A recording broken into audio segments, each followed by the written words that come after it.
Traffic ನಿಯಮಗಳಿಗೆ ವಿಧಿಸಲಾಗುತ್ತಿದ್ದಂತಹ ಶಿಕ್ಷೆ ಹಾಗೂ ದಂಡದ ಪ್ರಮಾಣವನ್ನು ಪರಿಷ್ಕರಿಸಲಾಗಿದೆ.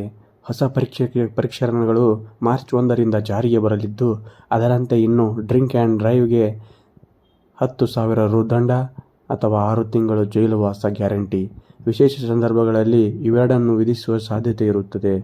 ಈ ಮೊದಲು ಡ್ರಿಂಕ್ ಆ್ಯಂಡ್ ಡ್ರೈವ್ಗೆ 1,000 ರುಗಳಿಂದ 1,500 ರುಗಳವರೆಗೆ ದಂಡವನ್ನು ವಿಧಿಸಲಾಗುತ್ತಿತ್ತು. ಆದರೆ ಈ ಮೊತ್ತವನ್ನು 10,000 ರುಗಳಿಗೆ ಏರಿಸಿದ್ದಲ್ಲದೆ, ಜೈಲುವಾಸವನ್ನು ಕಡ್ಡಾಯಗೊಳಿಸುವ ವಿಚಾರವನ್ನು ಪರಿಷ್ಕರಣೆಯಲ್ಲಿ ಪ್ರಸ್ತಾಪಿಸಲಾಗಿದೆ. ಆದರೆ ಇದು ಮೊದಲ ಬಾರಿಗೆ ಡ್ರಿಂಕ್ ಆ್ಯಂಡ್ ಡ್ರೈವ್ ಮಾಡಿ ಸಿಕ್ಕಿಬಿದ್ದವರಿಗೆ ಮಾತ್ರ ಅನ್ವಯ.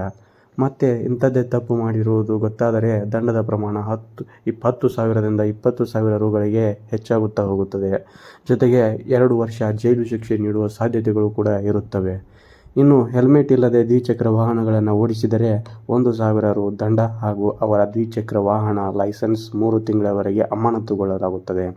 ಇಂಥ ತಪ್ಪುಗಳಿಗೆ ಬೆಂಗಳೂರಿನಲ್ಲಿ 2024-25ರ ಜನವರಿ-ಫೆಬ್ರವರಿ ನಡುವಿನ ಅಂತರದಲ್ಲಿ 815 ಲೈಸೆನ್ಸ್ಗಳು ರದ್ದಾಗಿವೆ. ವಾಹನ ಚಲಾಯಿಸುತ್ತಾ ಮೊಬೈಲ್ ಫೋನ್ ಬಳಸುತ್ತಿದ್ದರೆ ಅವರಿಗೆ ಮೊದಲ ಬಾರಿಯ ತಪ್ಪಿಗೆ 1,000 ರು, ಅನಂತರದ ತಪ್ಪುಗಳಿಗೆ ಪದೇ ಪದೇ ತಪ್ಪು ಮಾಡಿದರೆ 5,000 ರುಗಳವರೆಗೆ ದಂಡವನ್ನು ವಿಧಿಸಲಾಗುವುದು. ಕಾರಿನಲ್ಲಿ ಸೀಟ್ ಬೆಲ್ಟ್ ಹಾಕದಿದ್ದರೆ 1,000 ರುಗಳವರೆಗೆ ದಂಡ ಬೀಳಲಿದೆ.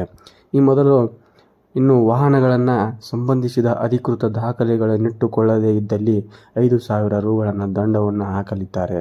ವಾಹನಗಳ ಇನ್ಶೂರೆನ್ಸ್ ಇಲ್ಲವೆಂದರೆ 2,000 ರು ದಂಡ ವಿಧಿಸಲಾಗುತ್ತೆ. ಕೆಲವು ವಿಶೇಷ ಸಂದರ್ಭಗಳಲ್ಲಿ ಈ ತಪ್ಪುಗಳನ್ನು ಮಾಡಿದವರಿಗೆ ಜೈಲು ಶಿಕ್ಷೆಯನ್ನು ಕೂಡ ವಿಧಿಸಲು ಅವಕಾಶವಿರುತ್ತೆ.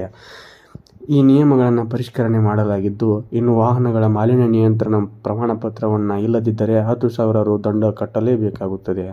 ಇನ್ನು ಇದಕ್ಕಿಂತ ಮುಂದೆ ಹೋಗುವುದಾದರೆ, ಮಕ್ಕಳ ಕೈಗೆ ವಾಹನ ಕೊಟ್ಟರೆ ಗಂಭೀರವಾದ ಪರಿಣಾಮವನ್ನು ಎದುರಿಸಬೇಕಾಗುತ್ತದೆ ಎಂದು ಕೇಂದ್ರ ಸರ್ಕಾರ ಎಚ್ಚರವನ್ನು ನೀಡಿದೆ. ಮಕ್ಕಳು ವಾಹನ ಚಲಾಯಿಸಿ ಸಿಕ್ಕಿಬಿದ್ದರೆ ಆ ವಾಹನ ಯಾರ ಹೆಸರಿನಲ್ಲಿರುತ್ತದೆಯೋ ಅವರಿಗೆ 25,000 ರು ದಂಡವನ್ನು ಮತ್ತು 3 ವರ್ಷ ಜೈಲು ಶಿಕ್ಷೆ ಕಾಯಂ ಆಗಲಿದ್ದು, ಈ ವಾಹನಗಳ ನೋಂದಣಿ ಕ್ಯಾನ್ಸಲ್ ಆಗುತ್ತದೆ. ಆ ಎಳೆಯರಿಗೆ 25 ವರ್ಷಗಳವರೆಗೆ ಲೈಸೆನ್ಸ್ ನೀಡದಿರುವಂತೆ ಘೋಷಿಸಲಾಗುತ್ತದೆ.